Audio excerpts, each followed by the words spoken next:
Hi everyone, in front of me I've got OPPO Find X2 Lite, and let me share with you how to check the total screen time on this device.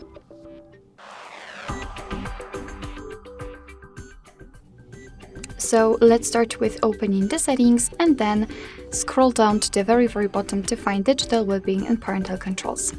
After entering this option, you can see this graph which will show you for how long you've been using the device this day.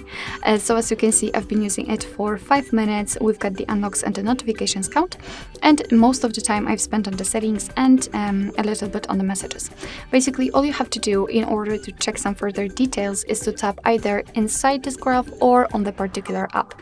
After tapping inside of this graph, you can see that here we've got the dashboard, which will show you the screen time in particular days, so you can compare. And at the very bottom we've got the list of apps which you've been using, and here we can also tap directly on the app, so for example the settings, and here we've got again the dashboard, but this time it is tightly connected with this one app.